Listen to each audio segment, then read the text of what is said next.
Bonjour. Ce point film fait suite à ma réaction à la sortie de Kaamelott volet 1 de Alexandre Astier.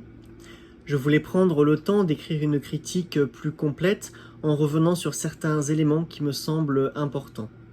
Je préviens dès maintenant que je vais divulguer quelques éléments de l'intrigue. Je ne pense pas que la divulgation du scénario enlève au plaisir du film, bien au contraire, mais puisque beaucoup semblent encore convaincus que c'est important, je vous alerte déjà sur ce point. On évitera donc les mauvaises surprises. Donc tout d'abord, un peu de contexte. Kaamelott, c'est à l'origine une série télévisée, donc conçue dans un format court de 3-4 minutes pour passer avant le journal de 20h sur la chaîne de télévision M6 dans les années 2000 à peu près. Je crois que c'est vers 2005 jusqu'à 2009. La série prend la relève de Caméra Café sur ce créneau. C'est d'ailleurs Yvan Le Bolloc qui présente Alexandre Astier à la chaîne de télé suite à la découverte de son court-métrage Dies Irae qui date de 2003 dans un festival de cinéma. Donc Astier produira 4 saisons sur ce modèle de petits épisodes de moins de 4 minutes, mais dès la saison 4, le ton change et une intrigue plus grave se dessine. Les livres 5 et 6 sont des séries plus ambitieuses, composées d'une douzaine d'épisodes chacune, de 45 minutes environ. Kaamelott a profondément marqué la culture populaire française. Et bien que, au premier abord, l'humour semble un peu léger, il est plutôt habile. Beaucoup d'éléments absurdes et drôles sont en réalité des clins d'œil et des détournements subtils à la légende arthurienne. Bohort, par exemple, dans la légende, est tout bonnement un sanguinaire. Dans la série, c'est un homme sensible et cultivé, construit en opposition, voire même en complémentarité, avec Léodagan, ministre des Armées, qui lui n'hésite pas à vanter les mérites de la violence. Mais quand Bohort, dans la série, est poussé à bout par le maître d'armes, il s'enrage et se met à hurler « mécréant », le cri de guerre de ce même personnage dans la légende arthurienne, justement. Aussi, Kaamelott prend soin de replacer chaque personnage à sa juste place en respectant scrupuleusement la géopolitique du royaume de l'ogre. Cela n'empêche cependant pas quelques libertés, comme l'apparition de Attila, le roi des Huns, à la salle du trône du château. Pour autant, la série ne se veut pas une adaptation stricte de la légende, dans le sens où Astier oriente la série dans les thématiques qui lui sont chères, celles de la transmission et de la filiation en particulier, mais aussi par les influences plus contemporaines qu'il convoque. Il y a notamment beaucoup de clins d'œil à Star Wars dans la série, et on sent dans le film une réelle filiation avec la saga. D'un autre côté, Astier n'hésite pas à s'inspirer de la vision fantasmée que l'on peut avoir du médiéval à notre époque, allant parfois jusqu'à évoquer les jeux de rôle à la Donjons et Dragons ou les Elder Scrolls. Enfin, la série est fort habile pour utiliser une économie de moyens avec astuce, notamment en usant et abusant des hors-champs lors des scènes de bataille, par exemple, pour évoquer des créatures fantastiques comme des gobelins, voire des dragons. Je pense notamment à cet épisode où il part en mission avec Yvain ou Gauvin, je sais plus, et Perceval, ou même Yvain et Gauvin, je crois. Il part avec Yvain et Gauvin et Perceval en mission, et il y a un dragon, et ils vont voir, ils se font chier dessus par le dragon, et en fait tout ce qu'on voit du dragon, c'est ses déjections, et voilà, tout est géré en hors-champ, y compris les grilles du dragon. Et donc voilà, donc ça fait partie de ces petites astuces qu'il met tout le temps en place, voilà, pour contourner justement le déficit de budget, mais quand même voilà, nous raconter ces choses-là.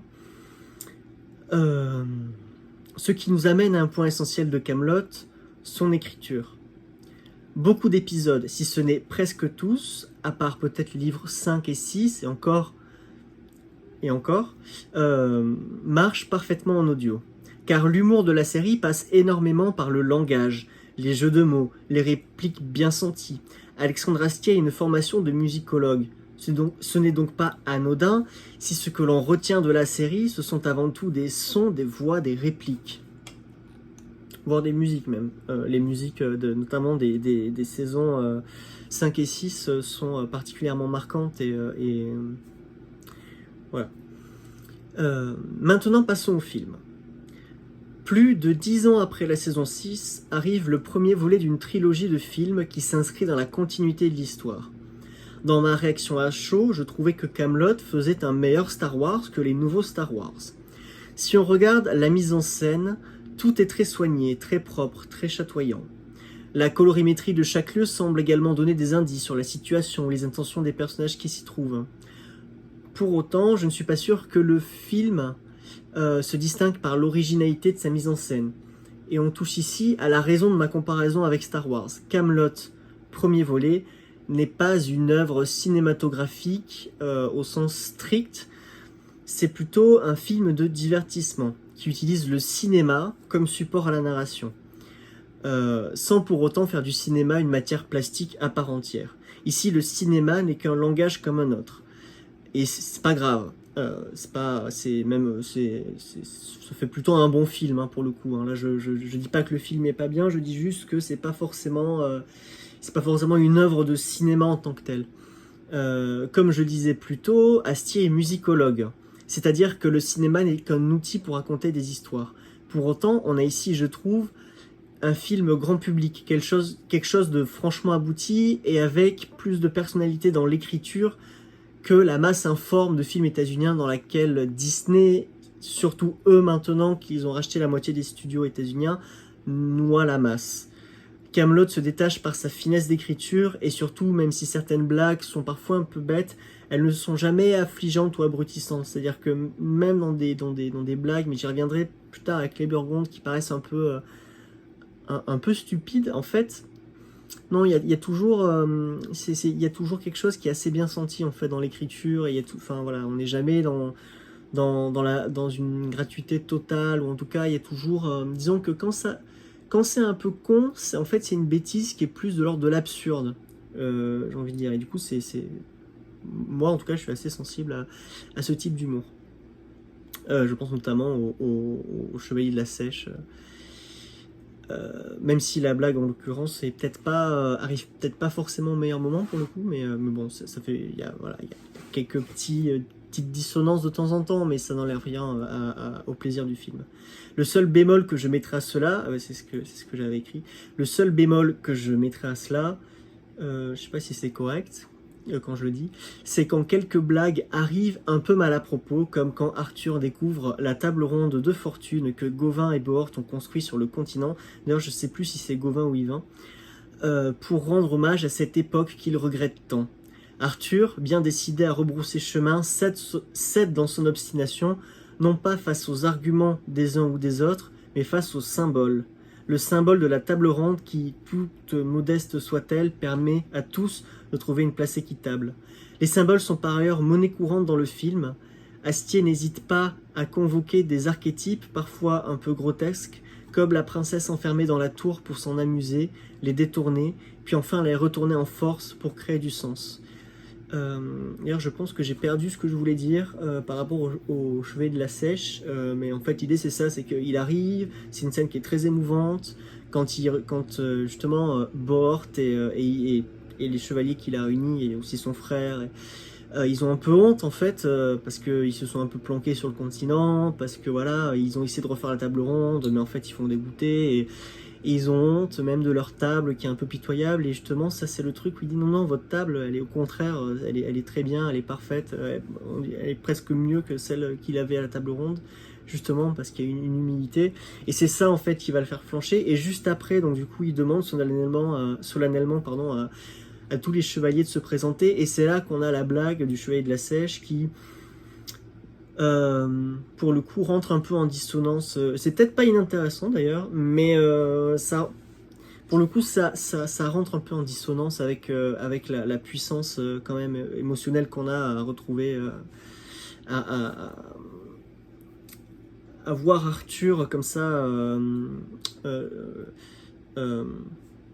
comment dire, vaciller dans son entêtement et retrouver en fait ses repères, on va dire, avec la table ronde. Le symbole de la table ronde. Donc les symboles. Donc il y a beaucoup de symboles dans ce film. Donc ce qui se passe dans la tour du roi Ban, c'est pour moi donc la plus belle scène du film. En tout cas, moi c'est la scène qui m'a le plus touché. Il prend soin de se moquer. Ah oui, donc à un moment donné, il va chercher Guenièvre et donc en fait le film se moque d'un espèce de risible paladin qui pour devenir chevalier va accomplir la quête de séduire Guenièvre. Donc Arthur accepte de l'aider à accomplir cette quête, donc ça lui permet aussi de libérer Guenièvre.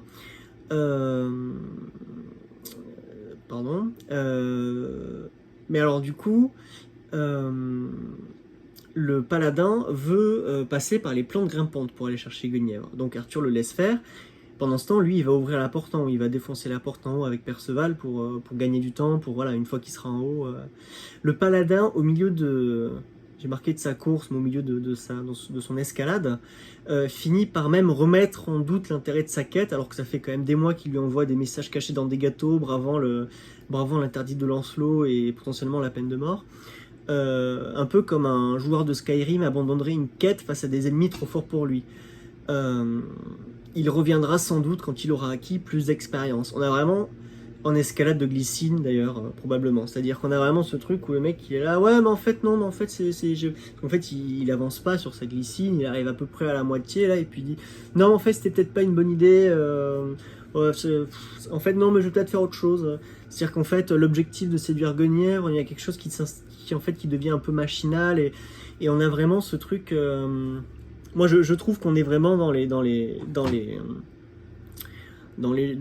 jeux comme ça, un peu les jeux de rôle, même éventuellement les jeux de rôle papier quoi, mais je connais mal les jeux de rôle de table, mais en tout cas les jeux de rôle on va dire numériques, comme voilà les Oblivion, les Skyrim, même les Assassin's Creed ou les The Witcher. Alors là j'en ai pas trop d'indés qui me viennent. Mais bon, voilà, pour ne citer que les grands. Mais en tout cas, voilà, on a tout ce code-là de la quête secondaire, de l'expérience, Bref. Il n'y a pas vraiment... L'expérience n'est pas forcément verbalisée dans le film, mais disons que c'est quelque chose qu'on comprend en sous-texte, quoi. Que déjà, juste le fait d'accomplir une quête... pour moi, on est clairement dans une appréhension ludique du médiéval, quoi. C'est-à-dire qu'il joue un jeu, il vit pas le même film que les autres personnages, c'est-à-dire que lui, son enjeu, c'est d'accomplir sa quête Bref. Mais cette scène n'a donc pas pour unique but de se moquer de l'archétype du prince charmant qui va sauver la princesse, puisque plus tard, c'est Arthur qui escaladera cette tour. Non pas pour accomplir une quête de jeu de rôle, car lui ne joue pas un rôle, mais pour le symbole. Encore une fois, le symbole, parce que tout à coup, cela fait sens.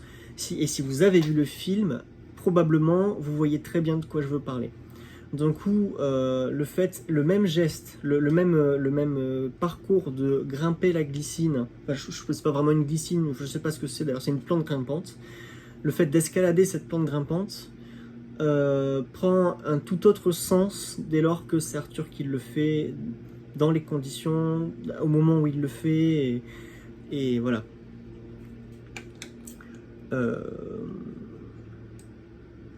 Donc maintenant j'aimerais dire 2 mots sur la musique, car il me semble que la musique et son utilisation est particulièrement symptomatique de ce que je disais plutôt sur le film en tant que divertissement, et non en tant qu'œuvre cinématographique. Voilà, c'est-à-dire qu'Alexandre Astier, c'est pas quelqu'un qui s'interroge sur le cinéma, c'est-à-dire qu'il utilise le cinéma de manière assez virtuose d'ailleurs, de manière assez fine, mais pour raconter une histoire, et c'est plutôt l'écriture de l'histoire et de comment il va transposer la légende arthurienne en grand récit, on va dire, en grand récit aujourd'hui du XXIe siècle, enfin comment au XXIe siècle aujourd'hui on peut encore raconter cette légende. Et donc par rapport à la musique, une simple écoute de la bande originale suffit à comprendre de quoi je vais parler. C'est-à-dire que la musique n'apporte rien au film, dans le sens où la musique de Kaamelott est une musique d'accompagnement.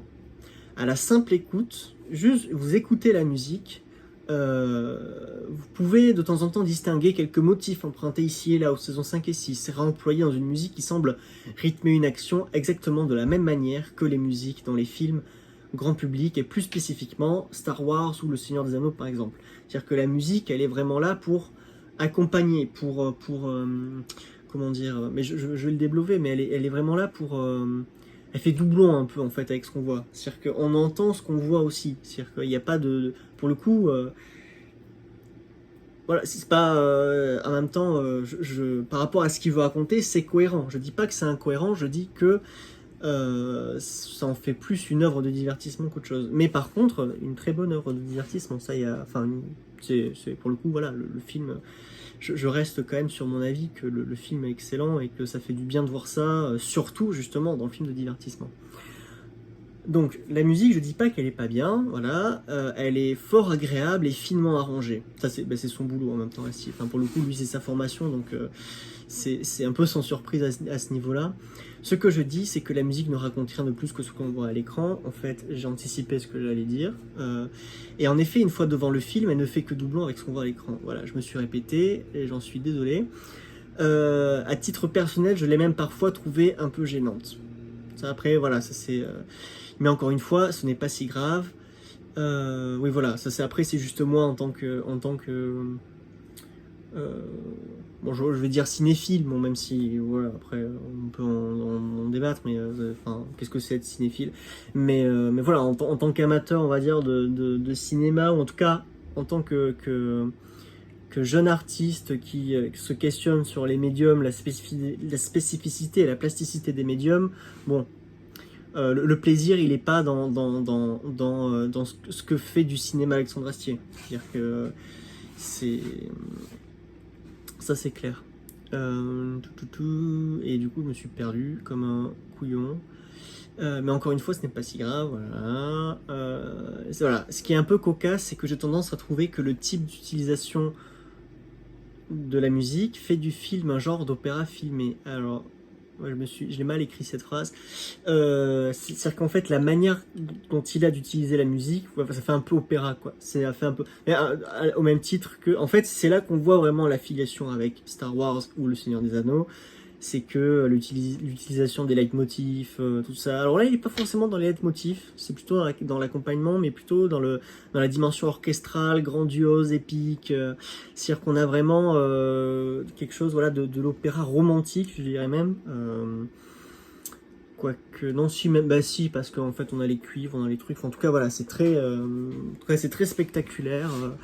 Et il y a cette espèce de symbiose comme ça entre la musique et l'image où ça pose la question du coup du rapport à l'opéra. Alors évidemment ils ne chantent pas, donc on n'est pas dans un opéra filmé. Ça peut être assez intéressant aussi. Hein. D'ailleurs la question de l'opéra au cinéma, hein. Il y a des films de l'opéra. Enfin je sais pas, il y a le Carmen. Enfin, bon, c'est un autre sujet. C'est-à-dire que l'on sent la volonté de proposer un spectacle total dans un esprit wagnérien. Mais la difficulté de l'exercice, c'est quand même de distribuer équitablement les rôles entre les différents médiums qui s'entremêlent pour éviter le bégaiement de l'information.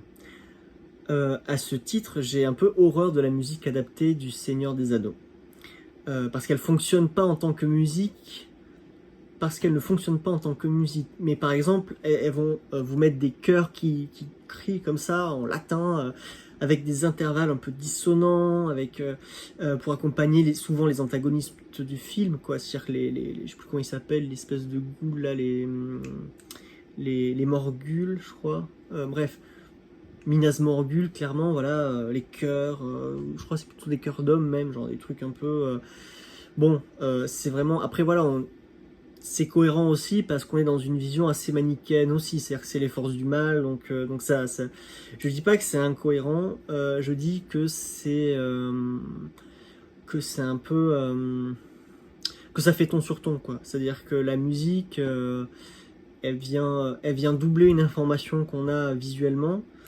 Donc il n'y a pas de, disons qu'il n'y a pas de tension qui s'opère entre la musique et l'image. Donc ça fonctionne, on va dire, assez facilement du coup, mais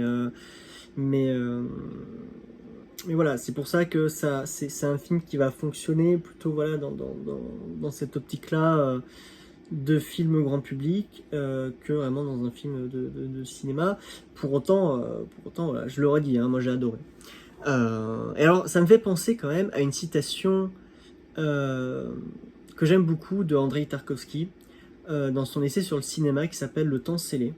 Parce que c'est pas parce qu'on aime beaucoup un film qu'on peut pas être un peu critique quand même, et qu'on peut pas se demander comment on pourrait quand même pousser vers le haut le truc. Et alors, Tarkovsky, ce qu'il propose, j'ai conscience que ça peut faire un peu... que ça peut créer le débat, et que c'est pas forcément... Quand je dis que moi ça me touche, je dis pas que c'est une règle absolue, hein, bien sûr, parce que je pense qu'on n'est pas forcément sur les mêmes types de films, mais je pense que ce genre de paroles, ce genre d'avis sur le cinéma peut quand même peut quand même nourrir d'une manière ou d'une autre, même des films, des films grand public. Je pense que le film grand public n'empêche pas une forme d'exigence, on va dire, cinématographique pour autant. Donc la citation donc, du temps scellé de Tarkovsky, c'est « L'artiste a le devoir d'être calme. Il n'a pas le droit de projeter toutes ses émotions ou tout ce qui l'intéresse vers le public. Son émotion pour un sujet doit se métamorphoser dans le calme olympien de la forme. Alors seulement pourra-t-il révéler ce qui l'émeut en vérité. » Donc là, il y a vraiment l'idée de faire confiance au spectateur. C'est-à-dire que le cinéma, donc l'image en mouvement, enfin voilà, un film, et ça marche aussi pour le... Enfin, disons que c'est quelque chose qui est évident avec le documentaire, mais qui en fait, c'est la même chose pour tout. Enfin, à un moment donné, on montre quelque chose. C'est-à-dire que ce soit fiction ou pas, on montre une scène, une situation, on met des personnages dans une situation, on filme ça. Et en fait, le simple fait de montrer quelque chose, de filmer une situation, on pose déjà son regard sur cette chose-là. Et en fait, le ressenti qu'on a face à ce qu'on est en train de filmer, en fait, ce que dit Tarkovsky, c'est qu'il faut faire confiance au spectateur pour être sensible en fait à ce qu'on lui montre. C'est-à-dire que de toute façon, c'est déjà un parti pris. La manière dont on va filmer, dont on va découper le temps dans la séquence, enfin voilà, il y a plein de déjà dans juste le cadrage, les cadrages, les successions de plans, voilà, il y a les costumes, le décor, enfin tout. Il y a déjà visuellement, il y a déjà suffisamment de choses, d'éléments pour pouvoir et qui nécessitent du coup un regard de l'artiste, vraiment des choix qui font que s'il y a quelque chose qui t'a ému, t'as posé le regard dessus, normalement en fait ce que tu filmes en fait transpire de ce qui t'a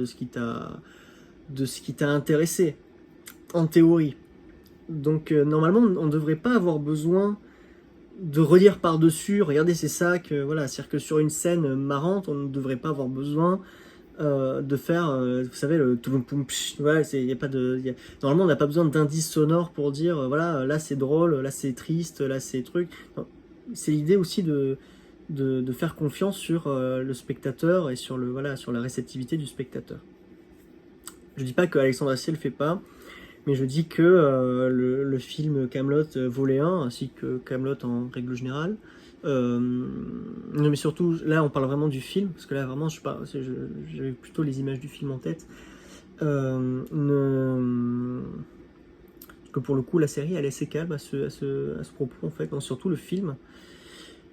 Voilà, le film Kaamelott pourrait gagner en optimisation à ce niveau-là, sur la manière dont la musique interagit avec l'image, et sur la manière dont la musique pourrait peut-être apporter quelque chose en plus, ou rentrer... c'est pas forcément rentrer en dissonance, c'est pas important de rentrer en dissonance, hein, je me suis focalisé sur ça, mais c'est la question de qu'est-ce que la musique elle apporte en plus, quoi. Après, moi je comprends que ce soit très plaisant, et que voilà, ça transporte, et que ça soutienne bien, et que le film reste excellent de toute façon, la musique aussi, voilà, on passe un très bon moment, il n'y a pas de problème, et ça reste très bien écrit. Et je m'excuse de faire des critiques, mais je veux être clair quand même sur le fait que je suis pas là pour descendre le film ou descendre la musique, que c'est vraiment juste pour moi à mon niveau des critiques constructives, en tout cas, disons que c'est des réflexions personnelles. Je pense que Alexandre Astier a déjà beaucoup plus d'expérience que moi dans la réalisation, donc je vais pas non plus, je me pose pas non plus en donneur de leçons, hein. Ce sont des réflexions. Donc voilà, donc je trouve que la musique de ce premier volet projette peut-être un peu trop d'émotions sur le film. Pour autant, une fois voilà, c'est pas si grave, voilà, donc là c'est tout ce que je dis, bien au contraire.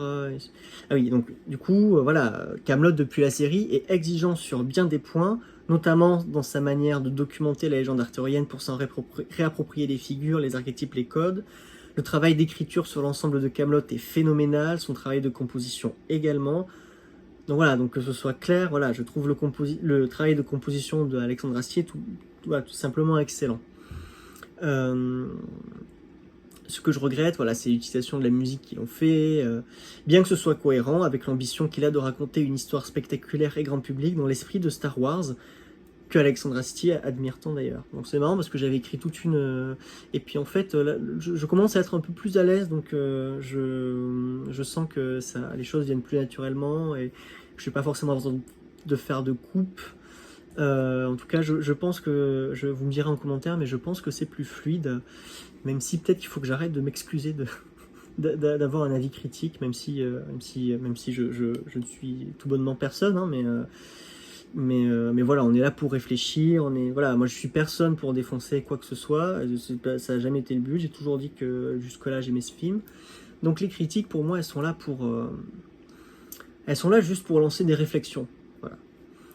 Et donc pour finir sur une note positive, je voulais évoquer les costumes et les Burgondes. Mais donc les costumes qui sont non seulement originaux, mais d'une plasticité remarquable. Lancelot en gros lézard me semble particulièrement jubilatoire. Mais mes favoris, ce sont les Burgondes. Autant les Burgondes, dans la série, ils avaient juste un accoutrement de gros bourrins un peu plouc. Autant dans le film, les costumes colorés à paillettes, on dirait des costumes de carnaval un peu, même c'est carrément des costumes de carnaval. C'est d'un kitsch tout bonnement exquis, c'est un kitsch tout bonnement exquis, d'autant que les Burgondes, dans le film, ne font pas la guerre, mais du spectacle, mais clairement. Leur arrivée est toujours moquée, car ils n'arrivent pas à utiliser correctement les armes de guerre, et le gouvernement de Lancelot, qui pourtant est autoritaire, et interdit sur son territoire toute arme de guerre, et donc interdit sur son territoire toute arme de guerre,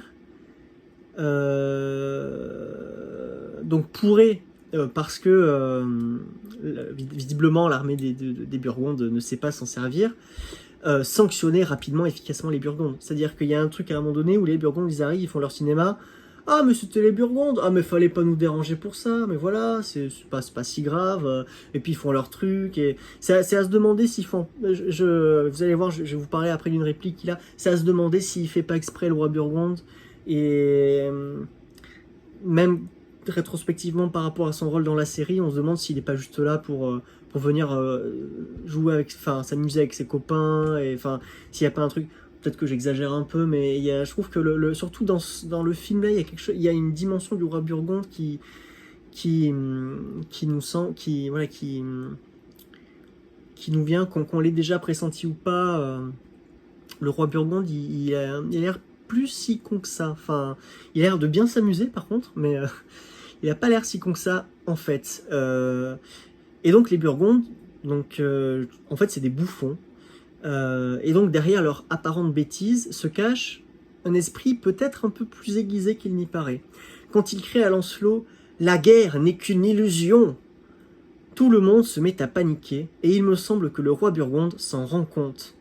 C'est à se demander si la guerre est un salsifis qui vient désamorcer la crainte que le bouffon de service a pu dire quelque chose de profond, ne soit pas justement... j'ai mal écrit ma phrase. Mais donc quand il dit la guerre est un salsifis, justement il désamorce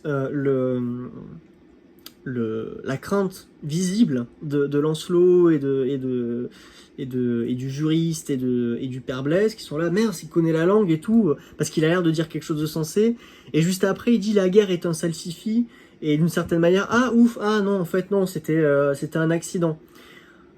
Et voilà, après, ils n'ont aucune manière de savoir si c'est donc soit c'est un accident, en effet, soit le roi Burgonde, il joue avec eux quand même. Et moi, je pense qu'il y a beaucoup de jeux et qu'il s'amuse beaucoup de toute façon, mais je pense qu'il les titille un peu quand même. Hein.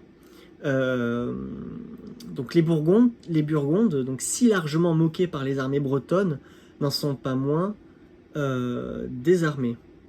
C'est-à-dire que voilà, il pourrait tout à fait... Ça c'est étrange parce que après coup, à un moment donné, on apprend de par Léo Dagan que c'est compliqué pour eux de rester avec les Burgondes parce qu'à un moment donné ils vont un peu aller manger en gros ils vont manger avec eux, bon bref, et il dit bon c'est compliqué quand même de rester avec eux parce que je sais plus qui c'est qui dit ça, mais c'est compliqué parce qu'en fait ils ont des armes de guerre, on n'a pas le droit d'avoir des armes de guerre parce que Lancelot l'a interdit, on va se les faire confisquer, on va avoir des problèmes, il va y avoir des représailles. Mais le roi Burgonde, ça fait depuis le début du film qu'il va devant Camelot, qu'il va aller voir, qu'il revient à Camelot, qu'il fait des allers-retours, il va partout en Bretagne avec ses armes de guerre, il a aucun problème quoi. Donc c'est assez étonnant, et c'est peut-être justement le fait de passer pour un con qui lui permet justement de trimballer un peu ses joujoux, et je ne saurais pas dire si c'était si le personnage du roi Burgonde a été écrit pour ayant une stratégie, ça j'en sais rien, mais ça pourrait être interprété, je pense, comme une espèce de stratégie un peu opportune ou quoi. Tac. Et donc c'est par le spectacle, et plus précisément la musique et la danse, que le fils Pendragon réussit à les coordonner pour une attaque qui elle-même n'a pas vraiment pour but de tuer, mais seulement d'impressionner pour faire fuir. C'est-à-dire que la dernière attaque, en fait, elle va pas vraiment avoir de conséquences humaines ou quoi. Il y a quelque chose qui est très, encore une fois, plus symbolique. Disons qu'elle va avoir une portée plus symbolique. Qui va avoir des conséquences quand même, hein, mais ok, donc c'est par le spectacle, du coup, que les Burgondes arrivent à être coordonnés, et même quand ils sont coordonnés, donc ça reste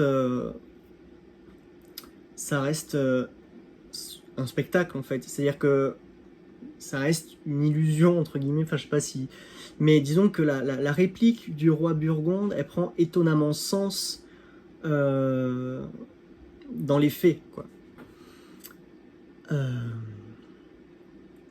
Et donc l'attaque Burgonde est une diversion pour un affrontement entre les deux grands rivaux du film, rappelant les grands duels au sabre laser de Star Wars, d'ailleurs avec Excalibur qui a de toute façon toujours fait des bruits de sabre laser, laissant même supposer un basculement possible de Arthur du côté obscur. Côté obscur qu'il lui faudra probablement combattre dans les prochains volets de la trilogie. Donc j'espère avoir pu étayer un peu mieux mon ressenti sur le film et les questionnements du coup que ça a amené. Donc encore une fois, voilà, c'est des questionnements que je propose. Voilà, je vous invite du coup à me répondre, à donner votre avis. Donc il y aura encore beaucoup de choses à en dire. Voilà, mais c'est pour ça que je vous invite donc à me donner votre avis dans les commentaires. J'espère que ce film vous a plu, ou vous plaira autant que moi il m'a plu. Sur ce, je vous dis à la prochaine, et prenez soin de vous.